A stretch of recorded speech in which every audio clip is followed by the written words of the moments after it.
Hello, hello. We are live. Welcome this evening. We're going to be watching together A&E Hoarders. This is the new episode out tonight. This is season 12, episode 3, and this is the Dolores episode. So thanks for tuning in here. We're just going to get started in about a minute when the episode starts.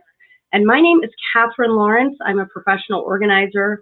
I am one of the organizers working on the show, and I worked on this show, Dolores, with her family in New Jersey. And I hope you guys are going to like this one. I will tell you, I'm really excited about this one. It has a really interesting reveal. There are things in this house that I never would have thought were underneath this hoard. And we really uncovered just some beautiful spaces in this house. And hopefully, we're helping them reclaim their space and their life. And I think you're really going to love this family. They were absolutely a joy to work with. If you're joining me, feel free to put something in the comments. We're getting started here in about a minute. I'm going to be keeping this replay up on my YouTube channel. If you are new to my channel, go ahead and like and subscribe. What I talk about on my channel as an organizer, I post videos on decluttering, downsizing, and the business of organizing. So if you're interested in becoming a professional organizer, I also have lots of tutorials on my channel about that. Okay, so we're seeing, this is incredible, you guys. We're seeing Dolores's house for the first time. And yeah, I mean, this is, you guys are not going to believe the after pictures on this. So we've got Dr. Tolan here this evening, and he's going to be helping this family through the process. And yeah, it's just a really beautiful story. I hope you guys are as excited as I am. It's almost unimaginable right now as the episode is starting and they're showing those before pictures. When we are the organizers, myself personally, I worked a lot outside. Actually, in this episode, I did get to work in sort of the front of the house and the downstairs. I think maybe on day 3. So hopefully you guys will see it, but I spent a lot of time outside. So sometimes when I'm watching the initial before pictures, I don't often even see the entire house. So this is kind of new for me as well, watching it for the first time. Yeah, hi guys. So as you come on to, if you're here live, welcome, welcome, welcome. And we're going to be watching this episode together. I'm going to be doing a commentary track. So any questions that you want to ask me about, working with hoarders, the television show, working as a professional organizer, or anything that, I was involved with on the show, feel free to chime in. Let me know if you're a fan of the show. I have to say, I don't always watch this show. And honestly, it's because I kind of live this. I don't always work with hoarders, but I do quite a bit of post-hoarding clear out, after maybe someone has left the home for a variety of reasons, and I come in and work with the family in these spaces quite a bit. Yeah, so Dolores, the thing about this hoard, you guys, and you're going to see this tonight, this is a very, I would call it a clean hoard. A lot of these items are new purchases. This is nice stuff, you guys. This is nice jewelry. This is crystal. This is, Hallmark type stuff. We're going to get into nice, china and clothing and home decor. This isn't cheap garbage stuff. There's a lot of nice stuff in this house. And honestly, I would say that actually makes it a little bit more difficult, because if the house was just, squalid and kind of funky and gross, like some of the other episodes you've seen, it's actually a little bit easier, I would say a lot easier on the professional organizers, because we have less to go through if there's a high level of contamination. But you're not going to see that a lot tonight. Again, you're going to see a lot of new items. You're going to see some, I mean, this is, there's some beautiful furniture in this house. There's a lot of new things that are still in boxes and still in bags. So we're not going to see, quite, once we kind of dug in a little bit, there was a little bit of contamination. And so that certainly affects our ability to donate and sort of what happens to things. So you'll see that as we get a little bit deeper down in this word. I haven't had company in over 10 years, and I love to cook and entertain. I can't cook anymore, and I can't get to my stove, my sink. It's full, it's locked with stuff.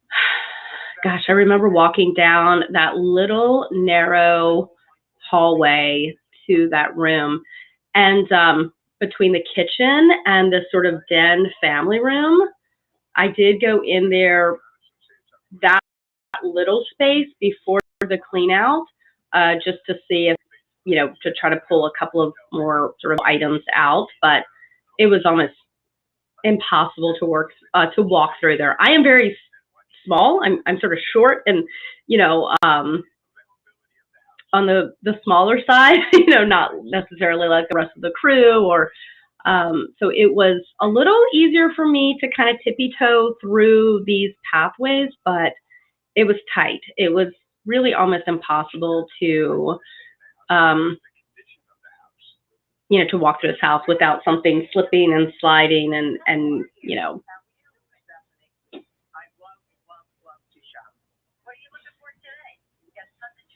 Oh my gosh. So they're showing Dolores at a local consignment shop. Oh my gosh, this breaks my heart watching her even look at jewelry, because I know how many boxes and boxes and boxes I personally packed up of jewelry, because jewelry is typically one of those things, and it certainly was on this hoarders episode, that if we find jewelry, I'm just going to set it aside. We usually don't have time to go through something like that detailed, and it can also be a high dollar item, so it's not something that's going to go, into the dumpster or into the collection bin. So I'm always really mindful of finding any jewelry, and there was, you guys are going to see, there's so much jewelry in that house. And okay, let's see. So she just came back.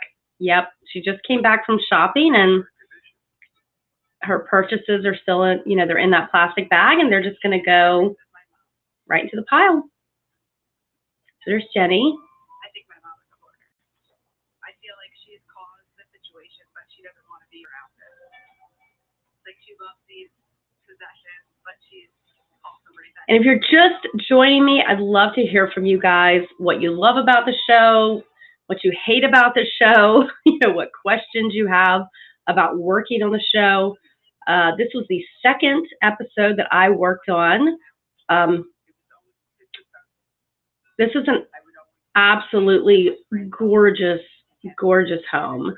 And she mentioned earlier, and I hear a lot of hoarders, or the homeowners here talk about how they really want to entertain. They really want to cook for people, and at some point there's just this tipping point where they won't have company in anymore, and they're not able to cook. Oh, look at the kids when they were younger.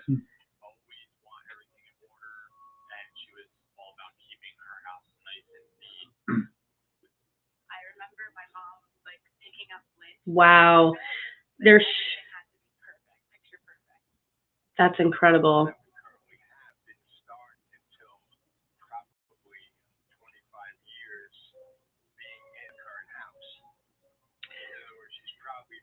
So they're showing pictures from I guess, the sort of cleaner, clearer times in the home, and just how perfect and clean it was. And often when I'm working with someone, not necessarily someone with hoarding tendencies, but anyone that I'm helping to get better organized, or someone who's let clutter sort of get out of control, I like to ask that question of, do you remember a time when your house was organized? Was there a time that everything had a home and you were able to put everything away, and how when was that and what happened?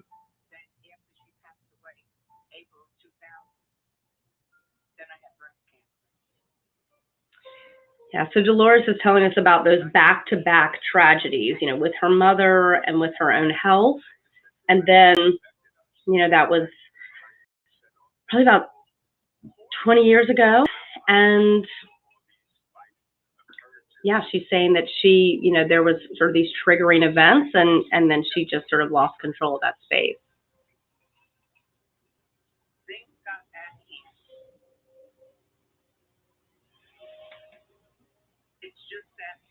So we have a question here. Do you get to hear any of the client's story while they're on the shoot, or do you not find out until you see the show?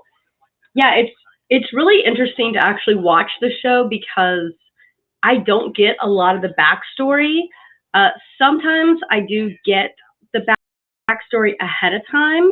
Honestly, I don't really read it. I'm gonna come in with a very fresh perspective of sort of what I'm getting into. I want to treat everyone equally, and just come in with that attitude of, okay, today is the first day.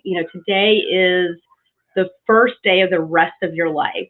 So it's interesting now after the fact to watch the story, because I feel like I know these people so well. I spend a week with them, going through all of their belongings, and crying with the family, and I'm really in the trenches with them. So I prefer to really wait until I'm watching the show to hear the whole backstory, because I'm going in there with a job to do, and it helps me to just have a fresh perspective. And okay, our intention is to really make your home safe and functional. I don't it doesn't matter as much to me how you got into that situation, because I'm thinking of today as a fresh start and the first day. So I don't want to really be jaded by any past experiences. I just want to come in, do my job, clear as much as they're willing to let me clear, and work with the family. We don't know how to solve the problem, so it just keeps exasperating. Yeah, I'm glad for you guys that are here live. I know a lot of you all will be watching this on the replay, but please post, if you're watching the replay, please post your questions, and I'll be checking back in the comments. I should also mention I've got got my little puggle here. This is Joe the Puggle, hashtag Joe the Puggle on Instagram, and he may be snoring a little bit through the episode, but yeah.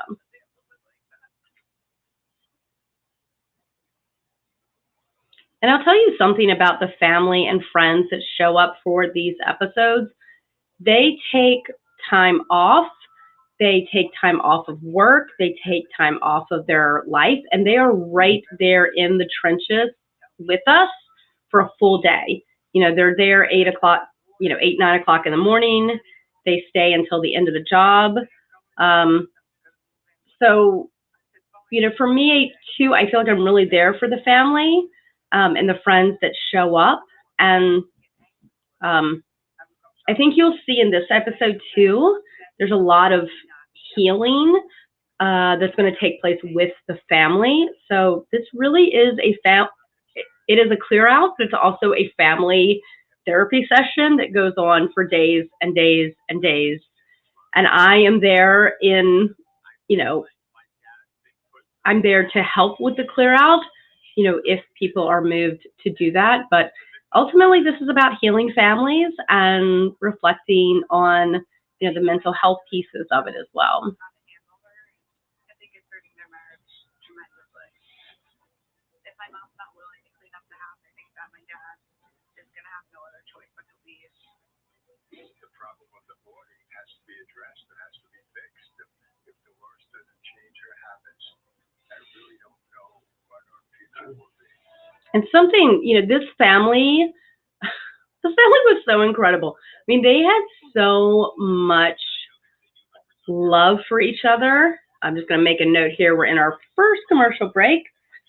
There was so much love with this family. And, you know, it's really interesting because I felt like I learned a lot about the family dynamics and setting boundaries and enabling, and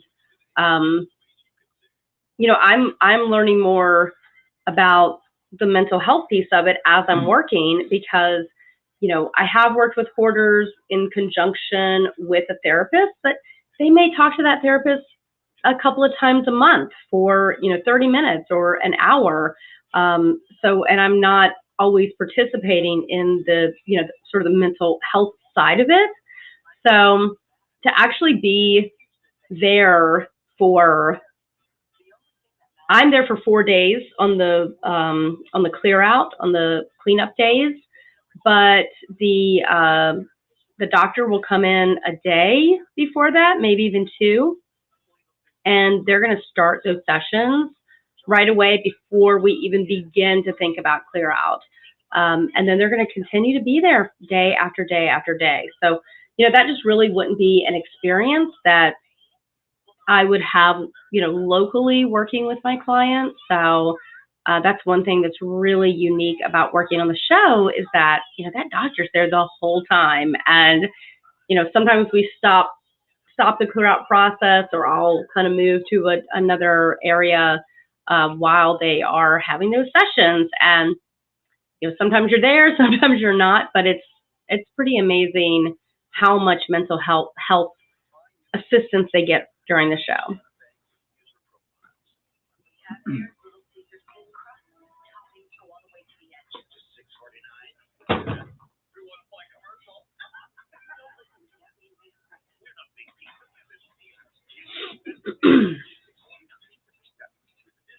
Yeah, so thanks for joining me, those of you who are live here tonight. And yep, I should say, if anything happens, kind of knock on wood to stop the live stream, if you're here with me live, just close my YouTube channel and reopen it, and I will start a second video, and I'll just label it part 2. Fingers crossed that did not happen last week, and I'm hoping that it will not happen today. We will just be able to stay with each other. This episode's 2 hours, so we've got that time together tonight, and hopefully all the technology is working, and everything will be great.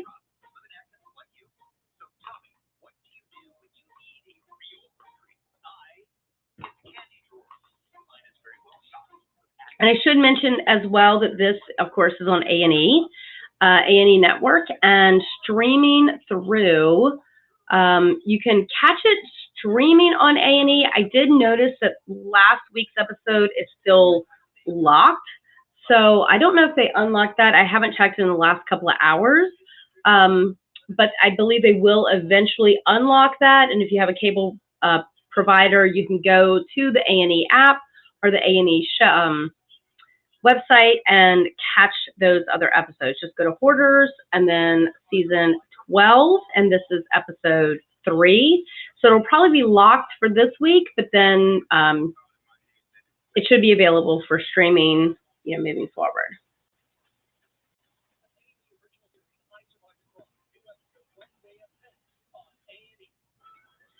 All right, so we're just coming back from that first commercial break.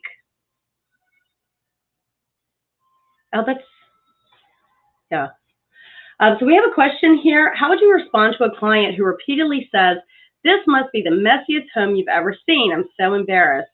I want to put them at ease, but not compare them to my other clients." Yeah, I actually get, I'll just keep this up here. Um, I do get that people say that, oh, this must be the worst you've ever seen, or that's, and honestly, when you do this so much, it's hard. I'm not even sure I can really quantify something as being, worse than something else. So I don't think of it in those terms. Um, Hold on, I want to hear Dr. Tolan introduce himself, going in for the first time. Hi, Dolores. Hi. How are you? Very good, very good. Nice to meet you. Nice to meet you.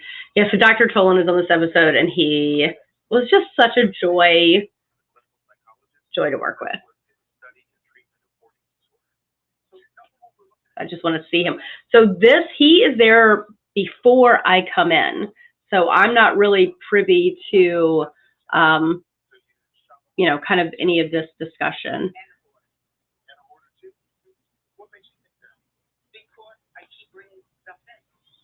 But yeah, I mean, I kind of moved past that question with my clients. It was the worst you've ever seen. It's just,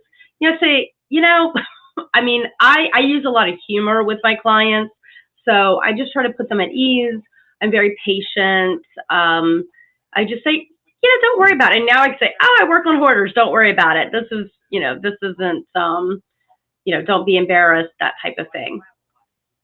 I will have to say, when I've been working as a professional organizer since 2002, so almost 20 years.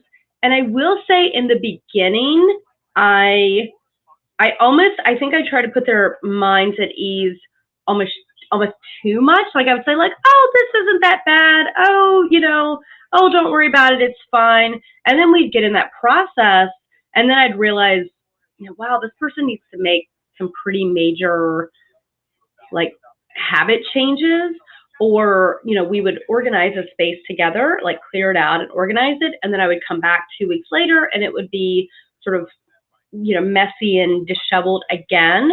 And so I've tried to sort of temper my enthusiasm a little bit more now than I did maybe like 10 or 15 years ago, because I want to get into that sort of deeper conversation a little bit earlier about really the behavioral changes that lead to a home, looking like Dolores's that we're talking about this evening. So I want them to feel comfortable with me, trust me, I want them to be put at ease, but I also think it's important to, acknowledge the fact that this is a pretty, in many cases, unacceptable home in the state that it's in. Sometimes exits are blocked. Sometimes there's plumbing repairs or something that needs to be done, and the workers can't get in there. So it is a really serious situation. Obviously, I certainly work with a lot of clients that would not be extreme hoarders. I mean, that I'm certainly going to see more of that on the show, but I have, of course, worked with some of those cases as well. But, oh, here comes the slipping and sliding.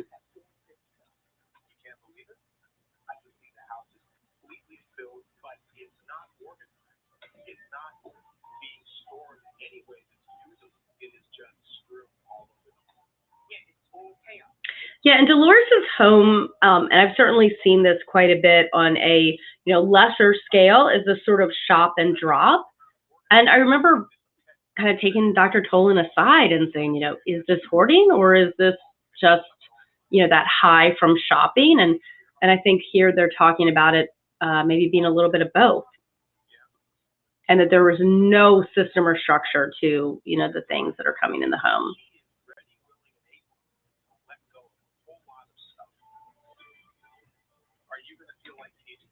Every bag before you can make a decision about it.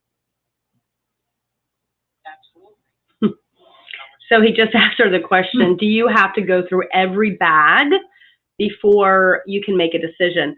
So this is actually a really key piece of the process, is that the cleanup will actually go tremendously faster if the homeowner is able to delegate some of that decision making to the organizer or a family member. So he's setting that expectation right there from the beginning, and he's asking, the right question. Are you willing to let others make decisions for you, or are you going to need to go through every single, bag and box on your own? It's a great question, because we know that clear out is going to be a lot slower if she needs to look through every single object and have a discussion. So I actually never went upstairs in this house. So I'm actually seeing this beautiful, I guess that's some kind of wardrobe it's very ornate. It does remind me of a lot of things that were downstairs, but often what happens here, and you're going to see this once we start the clear out process, the cleanup crew, in this case, it's Dairy Clean Company, who's one of the frequent clean out crews on the show. Awesome team, different teams from different parts of the country, but Dairy Clean's going to come in here, and what they're going to do is bring things from the home out to, I'm going to have, tables and tarps and stations set up downstairs for us to actually sort through things. We were very, very fortunate with this week in New Jersey to have beautiful weather. And that is honestly kind of rarely the case. I feel like with the episodes that I've worked in, there's snow, there's rain, there's heat, and we really lucked out. I think that's why this is probably one of my, as far as working conditions, this was probably one of my favorite episodes, because we had beautiful dry weather. We have a front yard, we have a backyard, we have a paved, you see they're actually standing in the garage right now, and there's this big, beautiful paved kind of entrance way going to the garage, and it's also paved.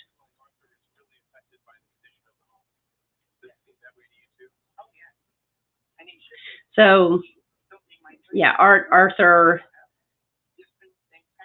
is being confronted. I guess they're standing in front of the garage, and he's talking about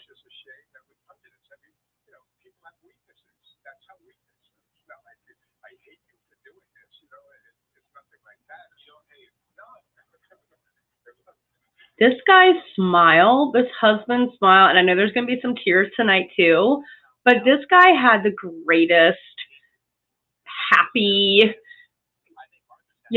obviously we're dealing with something pretty traumatic here, but when we were just having lunch or kind of talking between, okay, we're going into our second commercial break. The family would have lunch with us. We would, talk about things other than, what's going on in the home and hoarding and all of those things. And gosh, this family just had a really, really good vibe about them. And I know they're so frustrated with the money that's been spent and the condition of the house. And, like we saw in the beginning, they have all of those great memories of this being like this is a showplace house. Like, once all of this stuff is pulled back, you guys are going to be like really amazed at how, it's a bit of a time capsule, but it's a gorgeous, gorgeous home.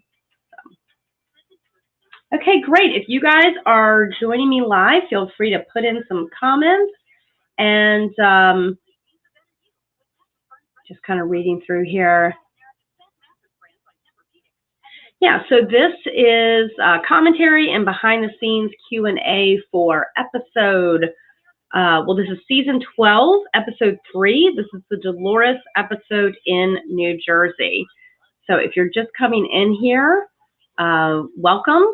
And yeah, this was just a great episode to work on. Really great family, not super squalid, super, kind of gross, like like the episode that came on right before this when I was watching A&E Live. But I think that actually makes it a little bit more of a challenge because there's a lot of new stuff in this house. There is a lot of expensive stuff in the house. There's a lot of, high-end purchases. There's, crystal, there's jewelry, there are ceramics and china and figurines, and, there's so many nice things, expensive things, purses, clothing, hats and shoes and all of those things. And honestly, that makes the clean out in some ways more difficult. We did try to donate as much as possible from this. I know I read, I saw online, I was reading some article, like 10 things that you don't know about hoarders. And one of the things was that items are never donated. And I have to tell you that's not entirely true. We are able to donate things sometimes. And the reason we're not able to donate more is because some things are contaminated because of, pests and mold. And so it makes it really hard to donate clothing. It's hard to donate, bedding and linens and anything that's really going to be affected by mold and critters, any of that kind of like that soft stuff that can absorb odors. Those are harder things to donate. So if you're helping a family member or a client clear out a space, just be mindful of that, once that contamination gets into anything that's sort of porous, it's a lot harder to donate. But I can say that, we do donate things whenever possible. Certainly on the episodes that I've been on, I'm a big fan of keeping things out of a landfill, and it is really sad to work on the shows because so much does have to go in the landfill because of the contamination and that. But we certainly, I always make an effort to try to find things that are still in good condition.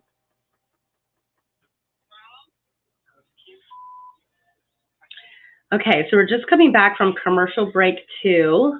Jenny's knocking at the door. Yeah, so she's talking about how she's upset that things are falling. And this is something you're going to see. It's kind of amazing to me how upset people are about things falling or breaking or being damaged, because there's no logic to that. Because you think, like, if I went shopping and I came in my house and I bought something, valuable, or something that's made of glass or something that's fragile, and then I just took that bag and I kind of threw it in a corner or put it in a walkway or a staircase, my first thought is I wouldn't do that because it's going to get damaged. So you will see that. I know we saw that last week in the forest episode. He had so many fragile things, so many things that he had collected, and just sort of decor and objet d'art that, it's going to get damaged in spaces like this. And that's very unfortunate because, things are going to get crushed. They're going to slip and slide. Anyone coming through the home, it's going to be very difficult for them not to trample on things, and, when things are in walkways.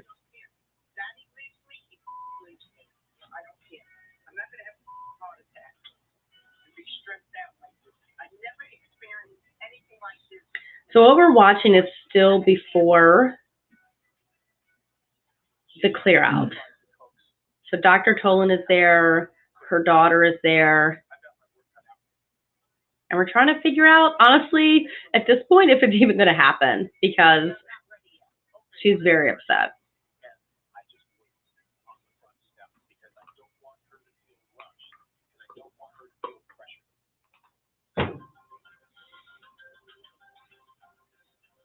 Yeah, Dr. Tolan showed incredible respect and patience in this situation.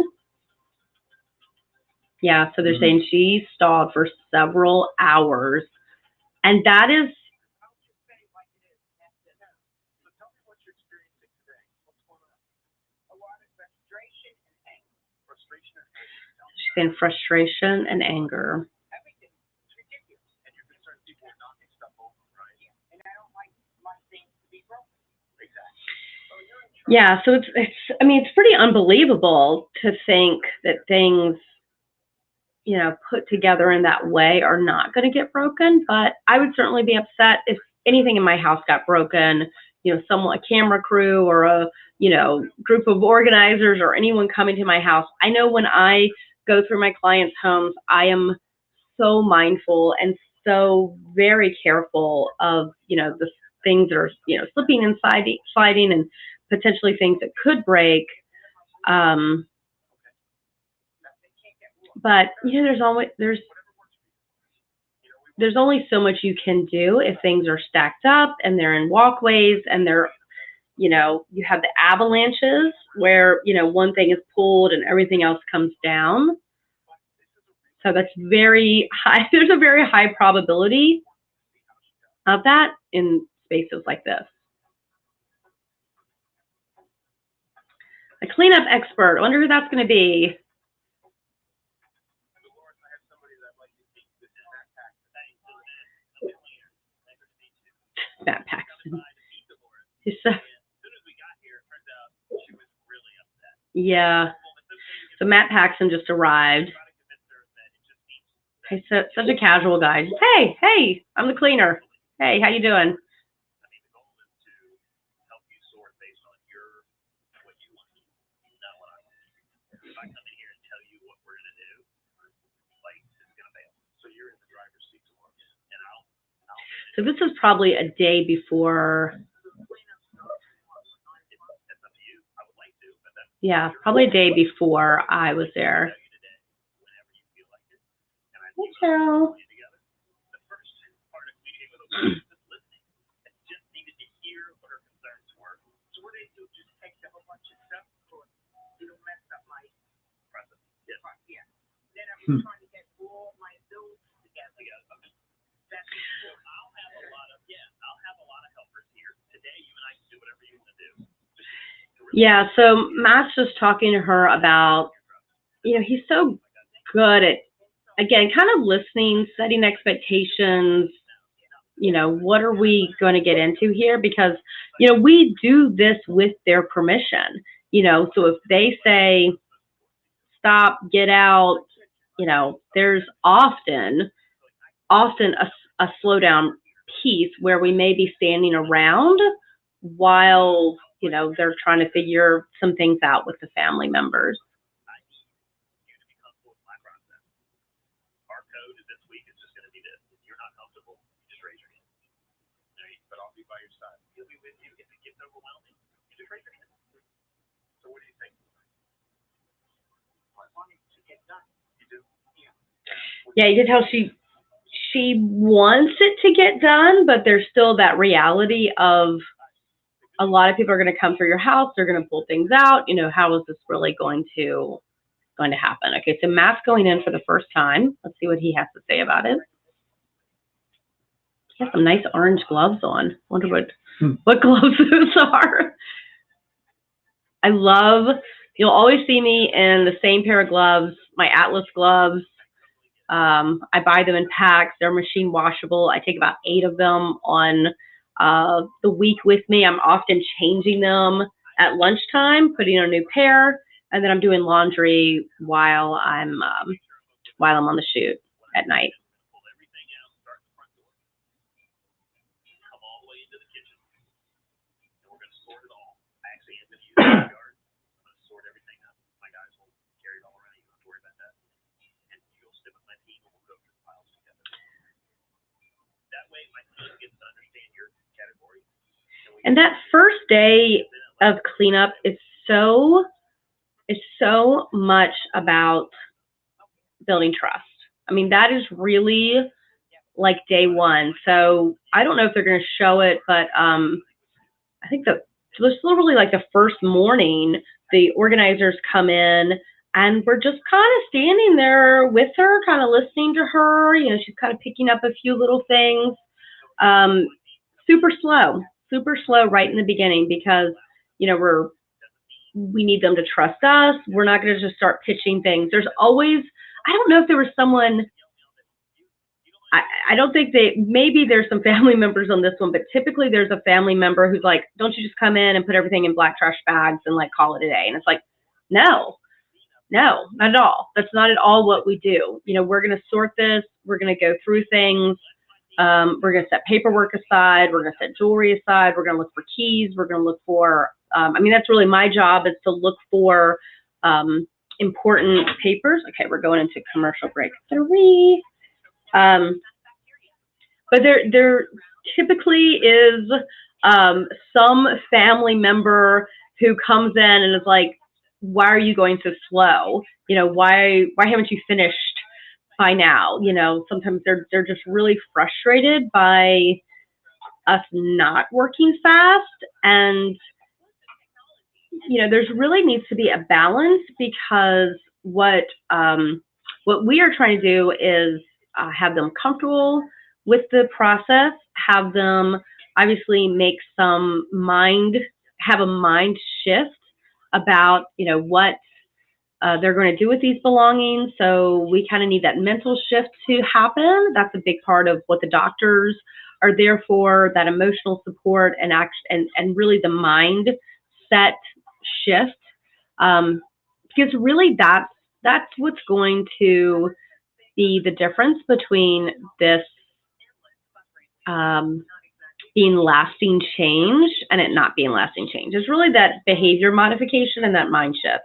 So, you know, we could clear this whole house out, but if tomorrow, you know, she's back at the stores and piling things up and throwing bags, I mean, and this is true for certainly any of the homeowners that we work with, you know, if the behavior doesn't change, the space is not going to, there's not really going to be lasting change in the space. So, you know, there's always that hope if they reclaim that space and they're feeling good about their home again, that will give them incentive to maintain the space. But, you know, it's always fingers crossed on that. You know, you can't really say if that happens. I would say majority of the time it doesn't happen. But it certainly is wonderful when it does. And if someone's able to maintain the space. And I know certainly on the episodes that I've worked on, there's always been the offer of what they call aftercare, which is therapeutic help after the episode. And they're certainly encouraged to get that additional help and hopefully have that mind shift change.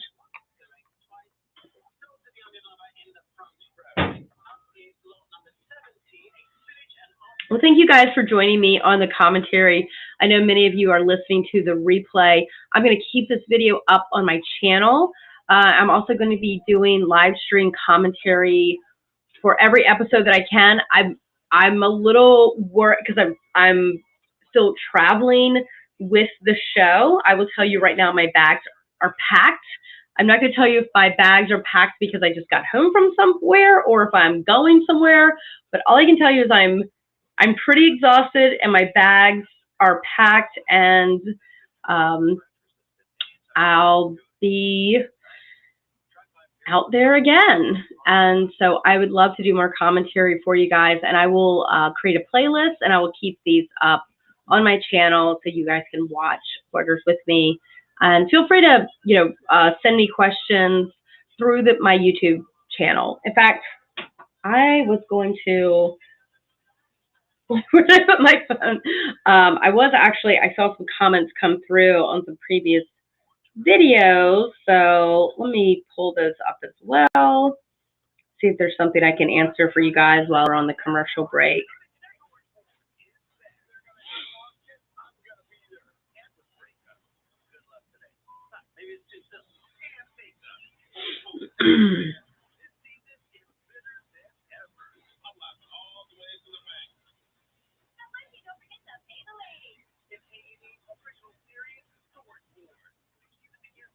And so last week, we did commentary and behind the scenes with Forrest.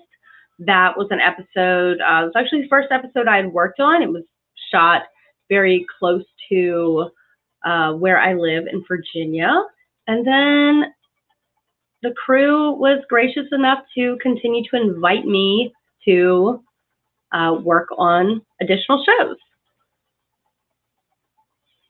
All right, so here we are, morning meeting. I have a good spot in this morning meeting. You can actually see my company, Space Matters. At the last episode, I was in my gray T-shirt and it wasn't very visible, but I've now switched to the black T-shirt, or sweatshirt actually, and I have a T-shirt under that. Wow, that logo is really clear. I'll have to get some more of those sweatshirts made up. There's Laura, Laura Souders in that green mask. There's a lovely Eileen, the redheaded Sari Clean. She was wonderful. This Sari Clean was just fantastic to work with. She's got her gloves on, ready to go.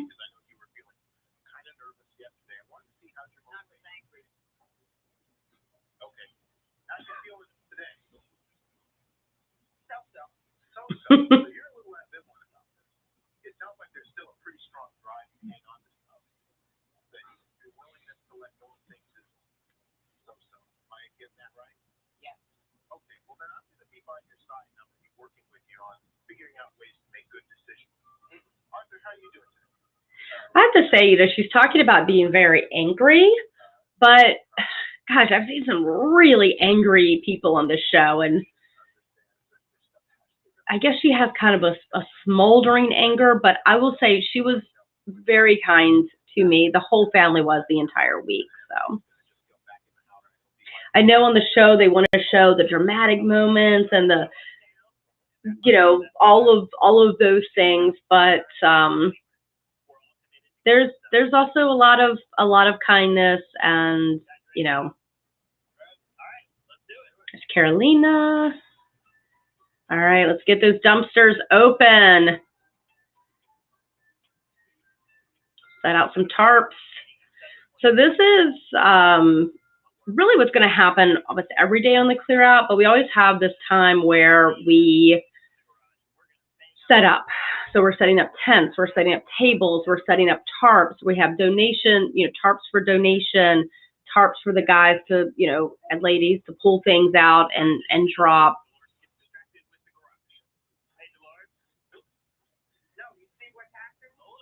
So she's going right in, and she did this in the house as well.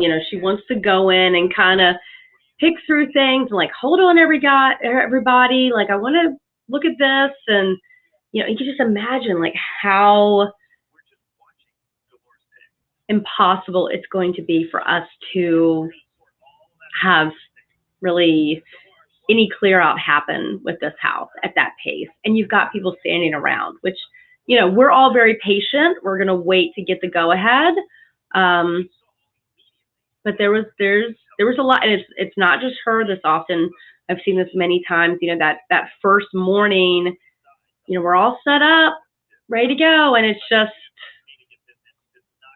we're waiting for her to kind of give the go ahead and get comfortable with letting us pull things out.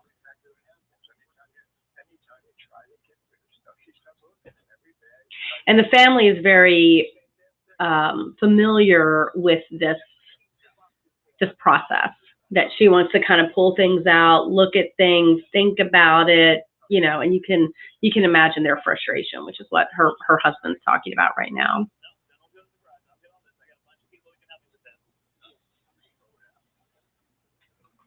All right, so you go to the front door, and I'll start working out here. And in 30 minutes, I'll come out here to work the table. Okay. Don't go back in the garage. No. Don't go back. He says, don't go. Matt goes, don't go in the garage. She goes right back in that garage. Well, let me just grab these two. Yeah. So Dr. Tolan's going to step in and go, hey, we're not really going to be able to do it this way.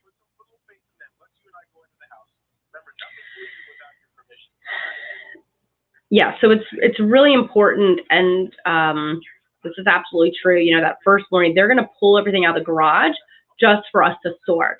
So those, the cleanup crew should not be filling that dumpster right now. They're just should be laying things out and sorting them for us to have a better look at those things. And then I know I just went in the house, and then she's going to come in the house, and it's a lot of that. Yeah. Look, she's like, I want this. So, oh, they're my Atlas gloves. Yeah. So we're just kind of, this is, yeah. I got that little clip in my hair. Cute. But one thing that I noticed Dolores is doing is that she is fiddling with the objects in her house. Yeah, she's fiddling around with things. Yeah, and we're just waiting. We're just waiting. Yeah. Talk about needing to be patient.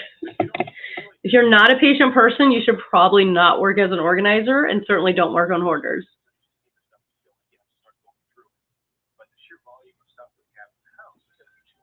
And that's Miss Carolina and Miss Laura putting on their patient faces.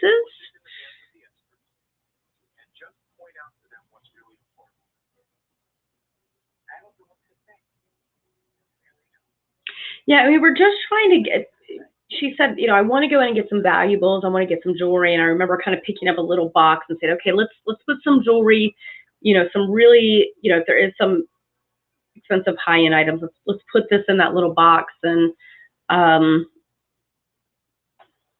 mean, I don't know how long we were in there, but I think Matt said to give 30 minutes. It felt like a lot longer than that because, you know, we were just kind of waiting for her to feel comfortable with the process of starting to pull things out.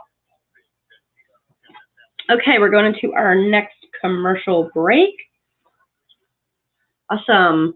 Yeah, and Eddie, we've got a few more people coming and going on our live stream here. And I have been doing some live streams on my channel with sort of tutorials for professional organizers. So if you are here on the live stream and are a professional organizer or are considering becoming a professional organizer, I'd still love to answer any questions about that. And but for the next couple of months, we're probably going to be talking about hoarders and kind of working on extreme clean out jobs, which I know are not quite for every professional organizer. I feel like there's sort of two camps for professional organizers. There is the, you know, sort of hoarders at one end, and maybe like the home edit is sort of at the other end. So when I'm coaching and mentoring professional organizers, I like to find out, like, where do you find, you know, where do you feel like you are on the scale? And then I feel like there's even like that Marie Kondo method, which is very like kind of spiritual and energy shifting and that type of thing. So, you know, professional organizers come in all sort of forms and flavors. And I do enjoy this large scale kind of clear out. I enjoy the project management piece of it. I enjoy the strategic piece of it. And so I'm pretty comfortable with these sort of extreme cluttered jobs. Now, the show is a little different. I mean, this truly is a very large, extreme job. So I may work with clients that have a similar mindset, but the volume is not as much as on a show like Hoarders. And yeah, I work with hoards of things that are not always, but not always the active hoarder. So the distinction there is often, most of the time, and really sort of where my expertise lies is helping family members or people who have inherited a hoarded home, even real estate agents who are trying to kind of clear out a hoard before a house can go on the market. But I'm often working with, you know, widows, widowers, who the person who was sort of the active collector and the person who sort of created that space, they passed on. And so now we are dealing with that space without the person who's actually, hoarded the space. So it's a little bit different. You're not dealing as much with the mental illness because the person has vacated the space, but you are very much dealing with the stuff. So I do quite a bit of those jobs where the hoarder has actually moved out or moved on, and now I'm helping the family members clear out the space. And that's very different because you're dealing with the stuff and the space, and there's still sort of the tactical part of how do you break down a space that looks like this. And when we get into the clear out here of this house, maybe I can kind of explain to you how some of that works. Yeah, I mentioned on the beginning of all of our clear out days, we're going to set up tents, we're going to set up tables, and we're going to start sorting, and we're going to start breaking things down into smaller, categories and ask, questions about groups of things. That helps with that decision fatigue. Okay, day one of clear out. So the organizers are in the house, and we've got Sterry Clean pulling out that garage. And I think they did this in about 30 minutes to an hour. So you've got a lot of manpower and woman power that's pulling those things out of the house. Come on, Joe. Come on, sweetie. Well, come on. Come on. Want to come all the way up? No, you don't sit there. Fine. Yeah, we're watching TV.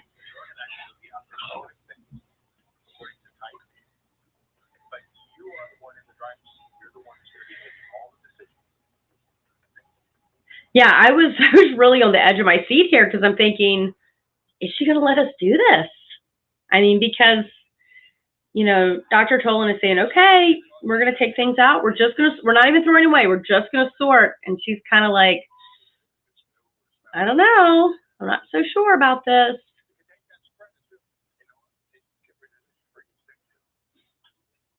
Now, Arthur's here, he is a homeowner, so he certainly has permission to let some things go. So we do see him giving some direction and clearing some things out.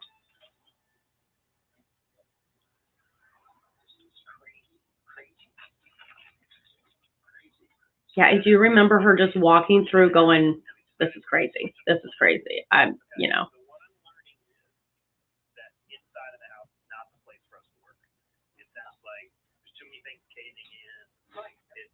Okay. Yeah, at this point, we're not even sure we're going to be able to get in this house.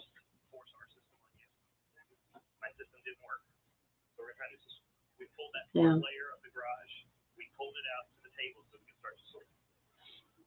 Okay, so now we're going to go out to the tables that have been set up for her to look at some of the stuff that's come out of the garage.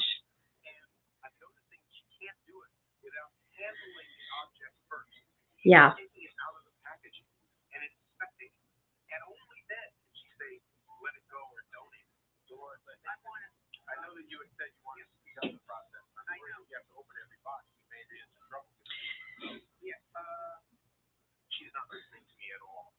Yeah, Dr. Tolan's saying she's not really listening to me and she wants to touch and handle everything.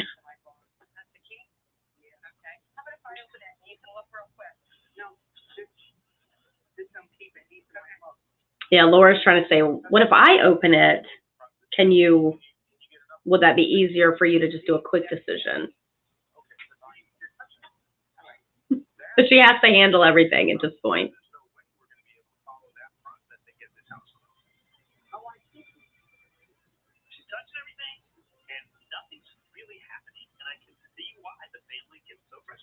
Yeah.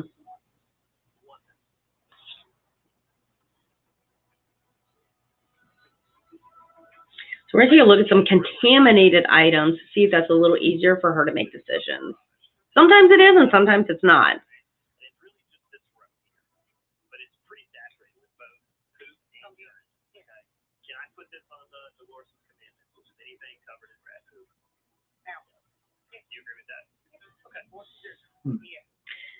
So that's a bit of a test that Matt just did. He said, and what the clean up crew, what SteriClean did was they made a separate pile for things that were heavily contaminated to see if that was an easier decision for her versus looking at some of the other items on the table. She didn't, we didn't make a lot of progress with that at this point. So that's actually a good sign that she has agreed to something.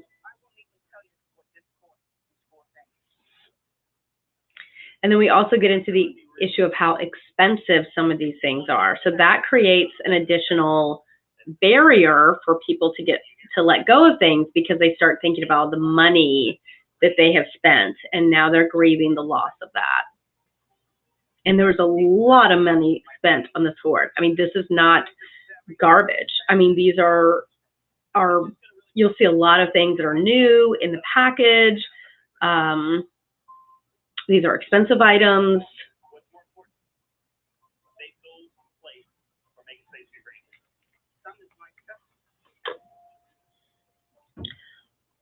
Now, Matt just made, this is another technique, and you'll hear the many experts use this technique of what is more important, this little object, the money that you spent on this thing, or making space for your grandchildren to come and visit. And you never know what kind of answer you're going to get. Sometimes people don't make the choice that you would make, and it is very upsetting.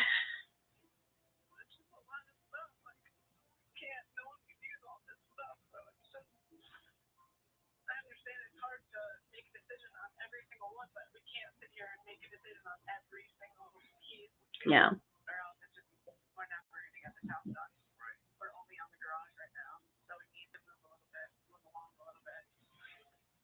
Yeah, and that always becomes the initial concern is when the homeowner wants to look at every single object, how long conceivably would this take? Would this take weeks? Would this take years?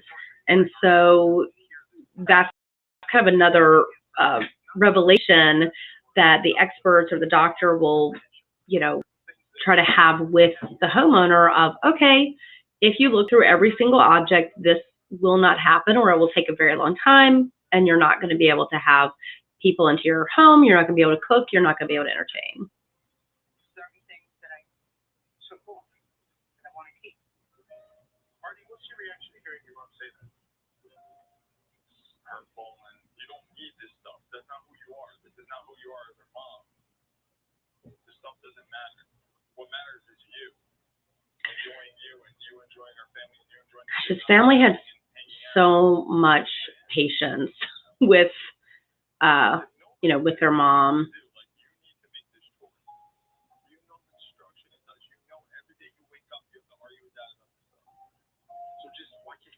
So we're all just trying to get to that point of saying, will you allow certain categories to go?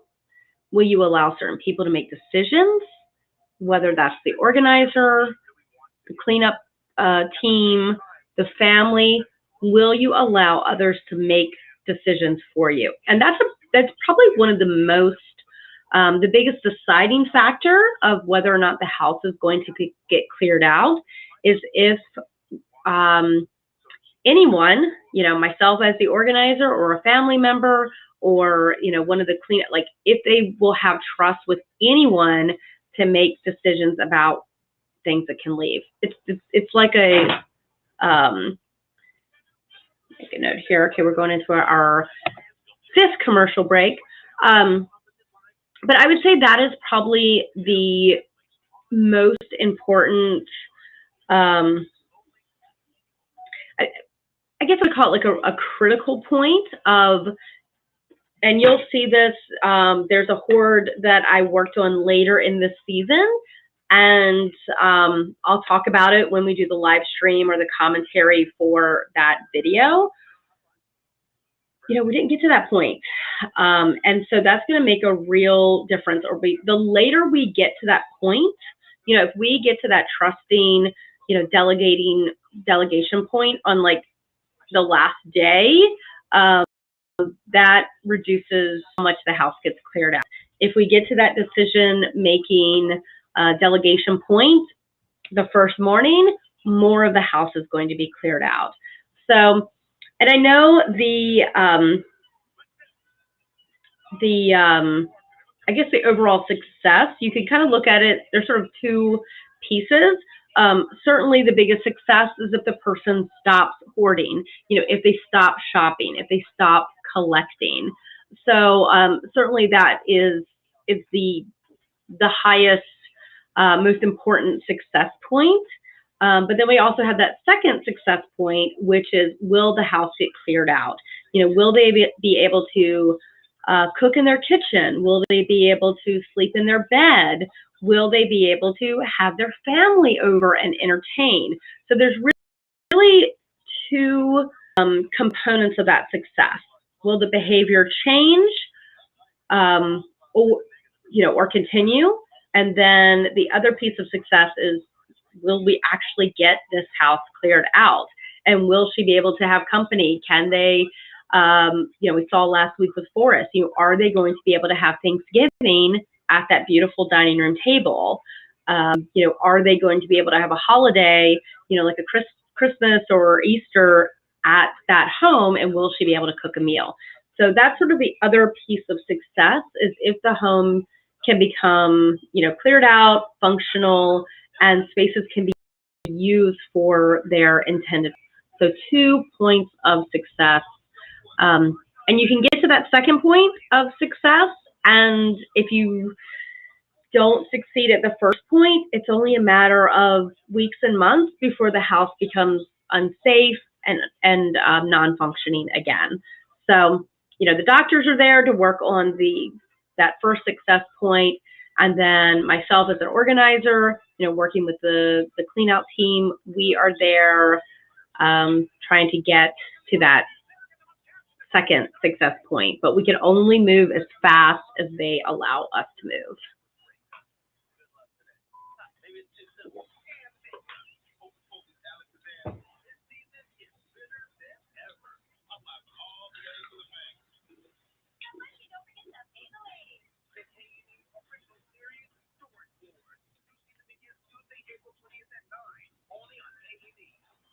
And of course, I'm always excited to get to the actual, when things really get rolling, and, I like to move fast and see the big transformation. So, but, you have to work fast before you're able to get there. So it can definitely be a little frustrating. It's not as frustrating to watch as it was actually being there. Just not frustrating, but just, you want to jump in and you want things to move fast and you want to clear this house out and make the family happy, but, just.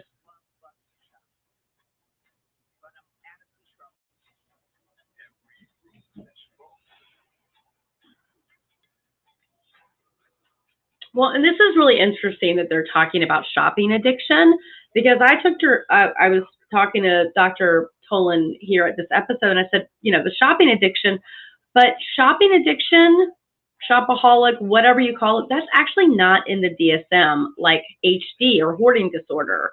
So, you can't, I guess, actually be diagnosed as being a shopaholic or shopping addiction. I don't know. I was a little confused about that, and I was asking him. Yeah, they cleared out that garage, guys. Oh, look at that old tennis racket. I didn't see that.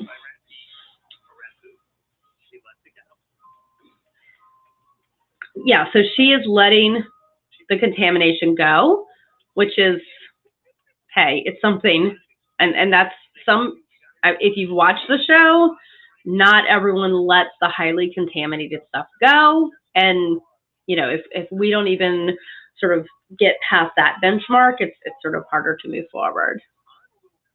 Because I know that yesterday it took us a long time to get through the garage. Now, Dolores was able to make some sweeping decisions, like getting rid of. So I guess we're on day 2. The garage is empty. are we going to get into that house? Come on. I mean, yeah, the house really hasn't changed. So we've had the whole cleanup crew there, 3 organizers, a whole day, and that house does not look any different on the inside.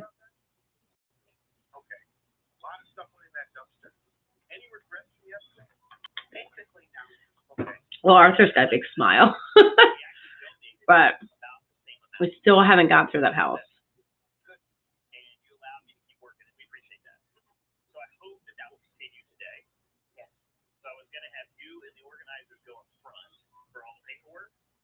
My team will pull stuff out of the back. We'll have it all ready here. But see, in this back, there's a lot of breakable. Yeah, I'm going to bring them right to the table. Yeah. No, there's, oh, come on. I get delicate hands. I got soft like that. Soft like.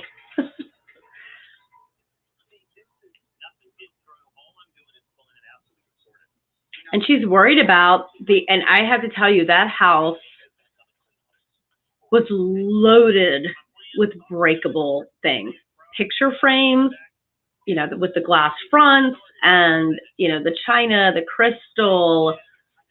That's why I love those Atlas gloves, because they have that little bit of sort of a kind of a tactile covering, so I actually get a really good grip on some of these glass objects. But there were, you know, instead of having like the heavy work gloves or like a latex glove, you actually get a little bit of grip.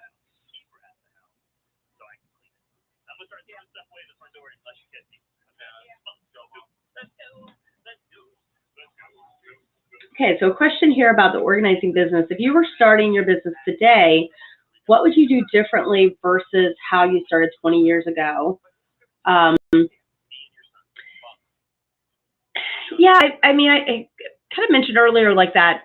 I think right now I'm way more kind of honest and upfront with people about their part, like the part that they play and how the space is set up. So 2 of the biggest mistakes I feel like I personally made was I didn't take enough photos and I didn't get enough testimonials. Like, I like to go into someone's home and it be completely confidential and I'm just there for them and I'm in the moment, and you know, we're doing that, and then I kind of leave and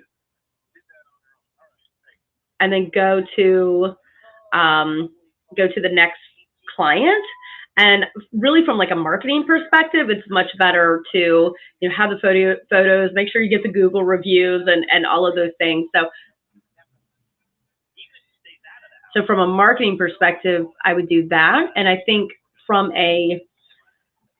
how I've changed in the last 20 years is I confront with people right away about the behavior. You say, you know, I'm happy to do this. I'm happy to clear things out for you. We're going to make a lot of progress, but it's really going to be up to you on how that space is maintained. And I don't need to take that on myself. That's going to be on them. And I'm more honest with them now than I was in the beginning. And I don't work with as many clients. In the beginning, client called, I'm going to work with them. Now, I screen them a lot better and make sure that they have the right mindset, and then I go in and work with them. Yeah.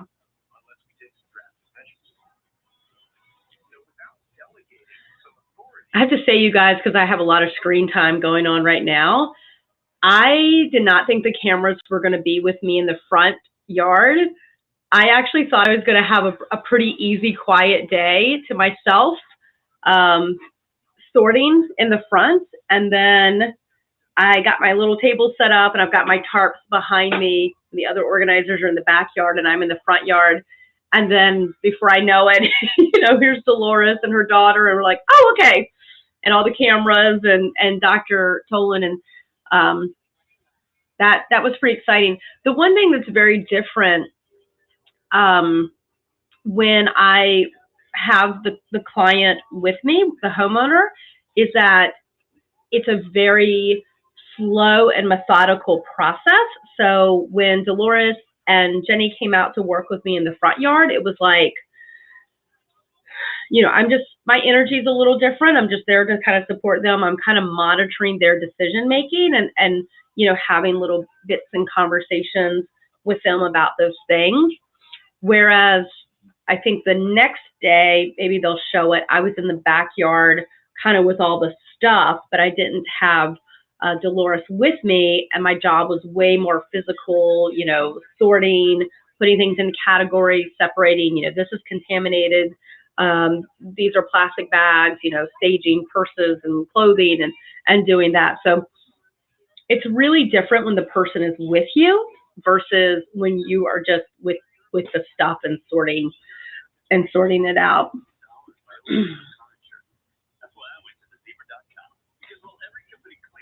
So with the organizing business, when did I join NAPO?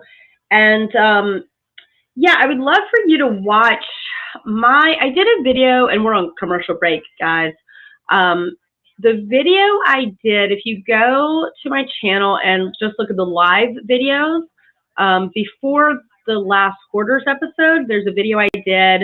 It was a live, and it said something about NAPO, like when you should join NAPO and getting the most out of your NAPO membership. For the rest of you guys watching, NAPO is it used to be called the National Association of Professional Organizers. It's now called the National Association of Productivity and Organizing Professionals. It's still NAPO.net. They didn't change the website. They didn't change, you know, how it's said. I joined NAPO right away, but I have to say, when I joined NAPO in 2002, you just had that one fee. It was about, you know, a couple $100, and you were just right on the website. So NAPO really connected with other NAPO members. I mean, honestly, that's how Hoarders finds a lot of their organizers. They'll go onto the NAPO website and see what local organizers are near the locations where they're working. So the networking opportunities and, you know, the job opportunities have certainly more than paid for that NAPO membership. But when I joined, it was just, you know, you joined and that was it. Now there's a few more. They've really expanded their whole university, NAPO University. They have tons of certifications. They have certificates. They have all of these things. So if you go back, you probably want to watch that video, because I talked about getting the most out of your membership, because there's 3 courses you need to take to get to go from provisional to professional. So you have to join NAPO. You want to take those classes immediately so that you are listed on the public facing website. So if you're provisional, you're not on there. And if someone needs to hire an organizer in your market, they're not going to be able to find you through NAPO. So you want to do that. And then I would recommend joining a chapter or the virtual chapter so that you can get the conference recordings, which to me are the best deal as far as from an educational perspective. This year, conference is virtual. I am speaking at the NAPO virtual conference. That is maybe not next, it's this month, actually. So, you know, conferences may be a couple $100 to attend, but if you join a chapter, that chapter membership is going to, you can get the recordings of the conference, and I think that's the best deal. But go back and look at that video, because there are some ways to make the most out of your get the most out of your NAPO membership, and get your money's worth right away.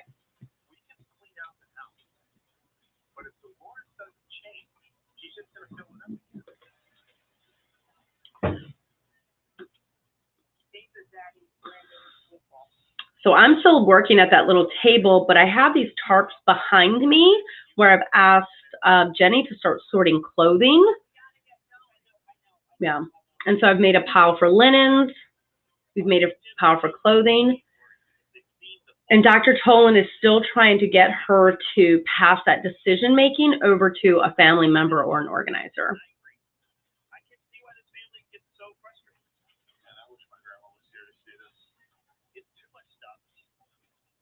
So we've got our son in the house.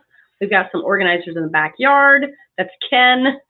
Ken had a little bit of a landslide on him there.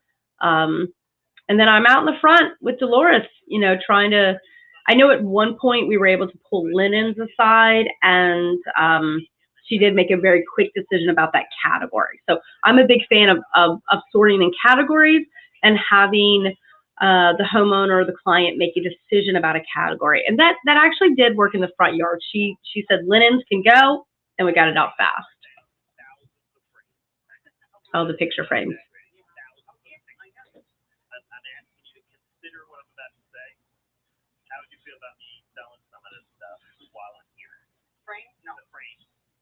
I'm not going to let those picture frames go.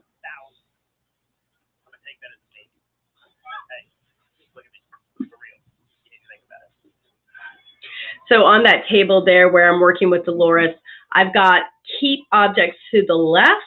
I've got a donation box on my right. And then I'm also making, I have a donation box and I have a trash bin on my right.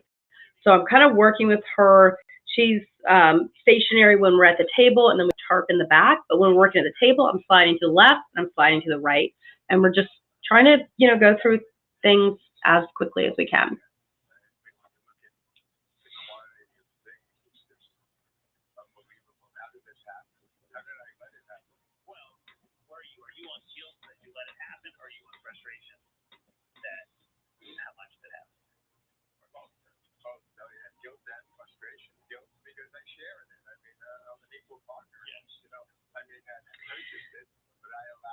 Yeah,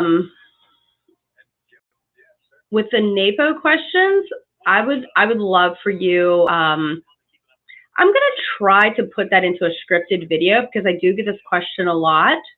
And I actually would recommend, as a professional organizer, that you take a low cost, like under $100, under $200 training course that gives you the confidence and skills to start taking clients. So, for example, all of my courses that I put together are under $200. So what I recommend is that, I'm just going to pull up this NAPO question real quick. What I recommend is you get some basic training. I'd love for you to take my training. Get 5 clients, get 5 paying clients, and then take that money and now start investing it into your business.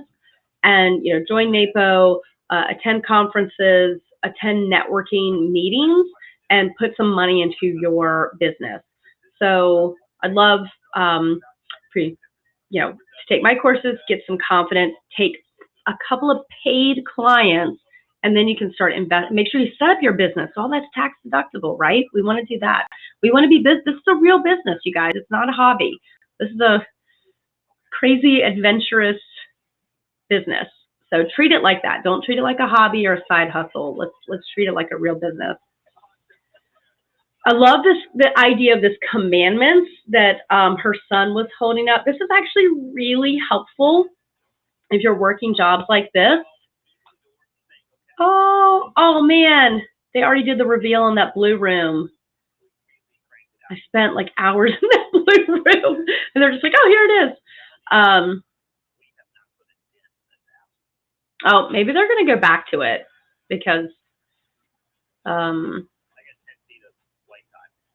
okay, yeah, they did. The Stereo Clean came in and pulled out the hallway, but there's still quite a bit in the house, so maybe they're going to show it.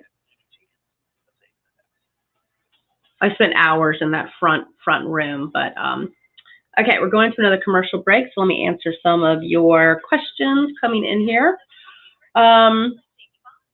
Yeah, I think we're also asking NAPO. Yeah, it's been a little crazy with virtual. I'm still networking through the pandemic.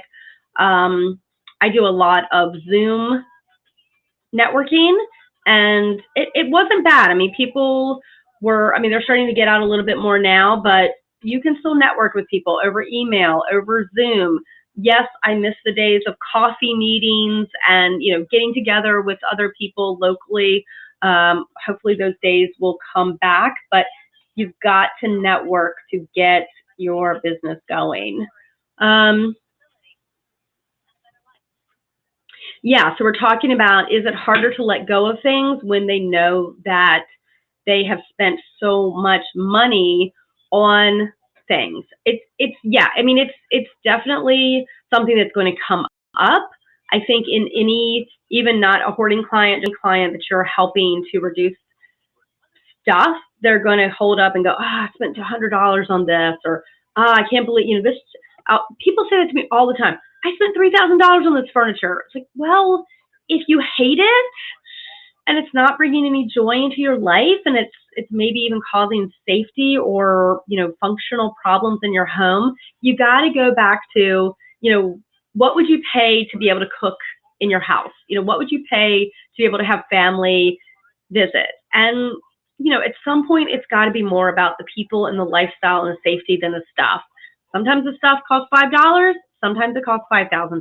But at the end of the day, and I will tell you, this is a really important point, and something that I'm going to talk to my clients maybe even on that initial consultation. You have made some costly mistakes, but nothing is going to change your mindset and that habit more than doing a clear out. So let's say they don't do the clear out today and they keep shopping over the next 5 years. How many more costly mistakes are they going to make? Whereas if right now we address the clutter, we modify that behavior, and we move forward, you're actually saving yourself a lot of time and frustration in the future. So I just kind of bring them back to like, today's the day, we're living in the present, let's make the best space and the best lifestyle that we can for you right now. And unfortunately, that means letting go of some costly mistakes. Okay, so we have a question here. Have you had a client that turned openly hostile on you, or felt the hoard or extent of the mess needs immediate intervention by authorities with mental health professionals? So, you really have to set professional boundaries. Actually, I have another video on my channel, if you go back a little further, I think it's called Do Professional Organizers Work with Hoarders? And in that, I talk a lot about my boundaries as far as the space is concerned, because I do have limitations. I'm not going to go into, I can keep that up here. I'm not going to go into a space that I feel is unsafe.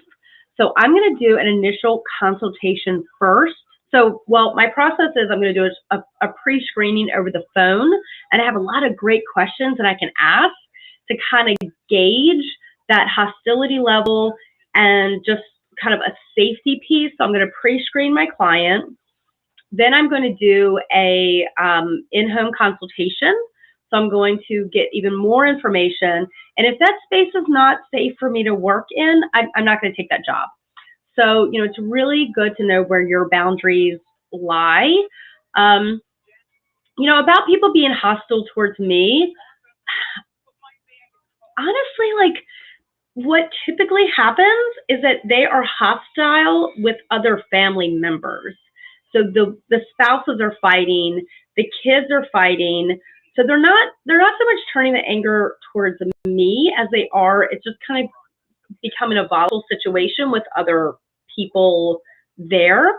And so in that case, and I actually have, I try to avoid all of that initially by saying, like, if someone calls and wants me to work with their mother or their, daughter or their cousin, I say, I need that person to call me and I need to have a connection with that person. And in many cases, I don't want other family members there while I'm working. So it would be pretty rare, like even this, unless I'm working on hoarders, that I'm going to have the whole family there. I really want to work one-on-one with people, because I've just seen too much where a person comes in, a daughter, a cousin, a, spouse, and they just start fighting and it gets very heated and it doesn't help the process. There's really nothing I can do. So I'm just kind of wasting their money by me being there while they're fighting. So that's a pretty typical situation. And I try to set that standard from the beginning that, even if like a parent has hired me to work with a child, like an adult child, my loyalty is really to the person who owns the stuff, and I don't really want a lot of other people there while I'm working with them. So you can avoid a lot of it by doing it that way. And yes, I have to, I mean, it wouldn't be uncommon for me to ask while I'm pre-screening my clients to find out if they are working with a mental health professional, and go and do a consultation with them, and they're not going to work with a mental health professional, then that's just a job I would not take, you know, if I feel that they really need that support, because I'm not a therapist. I'm not a psychologist. I'm not a doctor. So I like working on this show because we have the doctor there the whole time, and that makes a big difference. So I've certainly turned down jobs where they're not willing to get any therapeutic help, or the house is unsafe. And then also I tell other family members not to be there. So that you can avoid a lot of conflict that way. Dolores understood.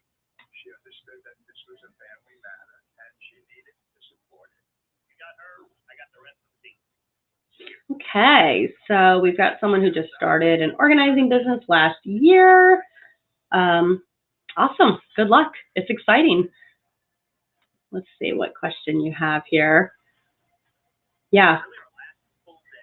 So how do you come up with guidelines for getting rid of things so the client doesn't have to necessarily touch or decide on each thing themselves? Yeah, I mean, the pre-screening, the consultation helps quite a bit in the beginning, and you'll see a lot of that in this episode, like when, oh, here comes the other son, Brian. I remember when he came in. I don't think he's very impressed with our progress. Not at this point. Look at his face. Brian's like, yeah, you guys are awful. You haven't done anything. Yeah. I think this is day 3. He's like, okay, hope you're going to do some more. This isn't that great, guys.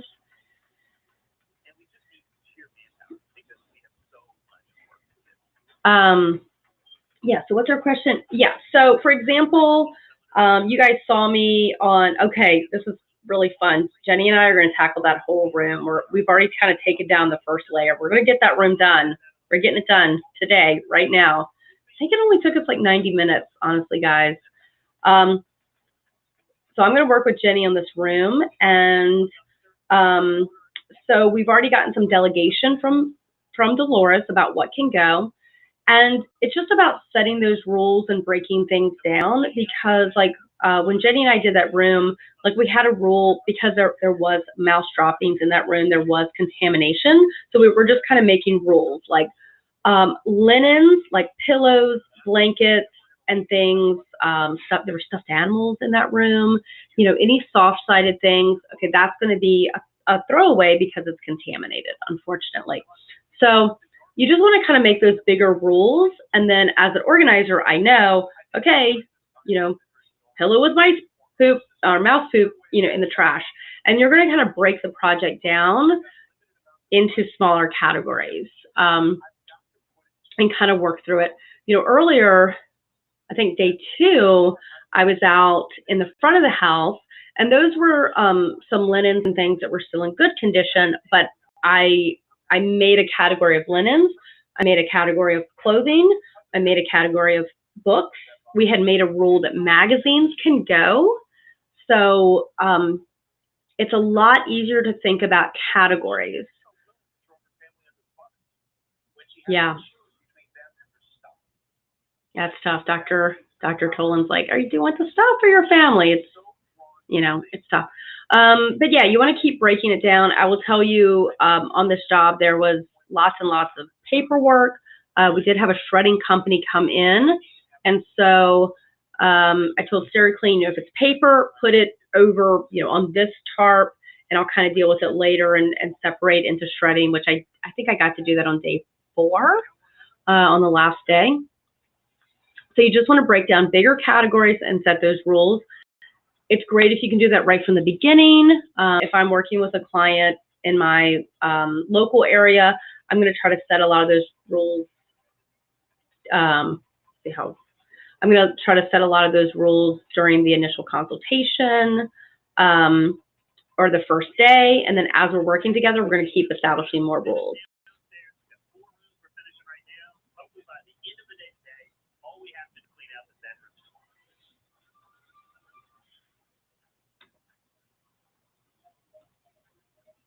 So yeah, it can also work the opposite way, where you're specifically looking for something that is a keep, like an obvious keep. Like for Dolores, she liked pink flamingos.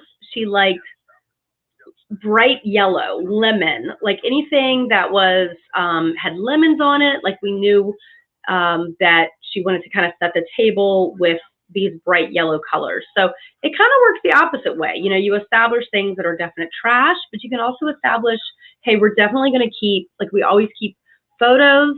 We knew we were keeping jewelry. We knew paper was a separate category that potentially would all be shredded. Of course, I'm always looking for those car titles and any legal and accounting, you know, I'm always looking for people's taxes and documents. So keys, I'm always looking for keys. So I'm going to have a separate box for those. So you can also have those non-negotiables. If we find a photograph, we're going to keep it. If we find cash, money, coins, we're going to keep it. So you can also kind of go through the hoard in the opposite way of having things we're definitely going to keep. In her case, pink flamingos, you know, things with lemons on them, and, you know, kind of go at it that way as well. And then get the whole team involved and have people, you know, looking for different things and putting them into different categories.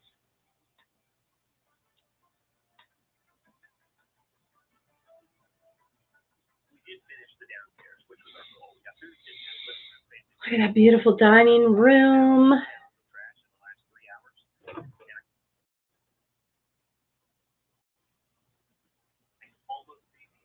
Okay, guys, I mean, look at this space, by the way. Look at this. This is the blue room on the left. Then you had the pink room on the right. So you guys probably don't know this about me, but I love vintage stuff. I love 70s. I love stuff from the 60s. And to me, for me to uncover that beautiful, like, I was just in heaven, like finding, you know, all of those treasures and all those cool things that I couldn't tell. You know, they kind of showed at the beginning in that sort of, I guess, the formal living room, which we were calling the blue room. The cameras could get over and see it, but when I was walking through, of course, I'm so short and the pile is so high, I could never see that room. So when Jenny and I tackled that room, for me, it was kind of a big surprise. I had to kind of clear that first layer before I could get deeper and actually see the space. So I think that the camera guys were able to see the space because they could sort of look over or kind of show a camera, but I couldn't see it. So I didn't see it until I had started kind of, you know, pulling things back.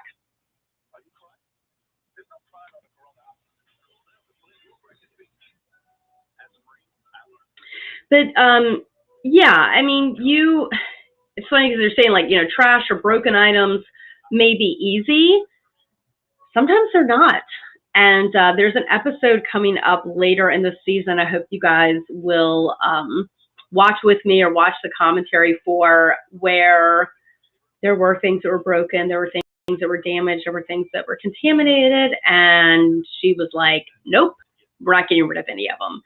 So if I was working with a local client and we were working one-on-one, I would probably figure out a lot of that during my pre-screening and my consultation with the client. And what I would say is, I don't feel that you're kind of ready for this process. I don't want to waste your time. I don't want to waste your money or my time. So let's hold off. You know, let's wait until you're ready. So, you know, certainly if it's a local client that I'm taking for my business and we're getting to that process and they're just like, nope, I'm not getting rid of anything. Well, okay, but I don't have to continue working with that client, and I can say to them, call me when you're ready. You know, so there's not really any pressure for me to force people to let go of things. And I will tell people from the first phone call, hey, I'm not going to make you get rid of stuff. This isn't an intervention. okay? This is me as a professional facilitating this process. And if you work with me, you know, I've got some things in my toolkit. I've got some different things that can help you through this process. I'm going to be a cheerleader. I'm going to be a motivator. I know how to break things down to make it easier on you and, you know, reduce that decision fatigue. And, you know, I can get, you know, a hauling company or some, you know, junk guys here, and I can kind of put them in touch with local consignment shops, donation centers, appraisers, estate agents. So I can put them in touch with those resources, and we can get through it. But if I do a session with them and they're like, nope, I'm not getting rid of anything, and it's just like, no, no, no, no, no, I will finish that session and that's it. You know, job over. I don't have to work with them. And that's why it's really important for me to do pre-screening and an initial consultation. So I'm addressing some of those things. And so when we get into, you know, a full session, I'm kind of aware that, you know, I may cut it off just at like the pre-screening phone call and say, hey, I don't think we're going to be a good fit. Because I've absolutely had people on that initial call, I'll say, hey, you know, are you willing to let go of anything? And they're like, no, I just want you to rearrange it so I don't get evicted and just make more space. And I say, you know, hey, I'm probably not, this isn't, you know, I just don't have to work with them. Yeah. Okay, so this is our last day. We're going upstairs. Clothing, clothing, clothing, clothing. That's all I have to say about this day.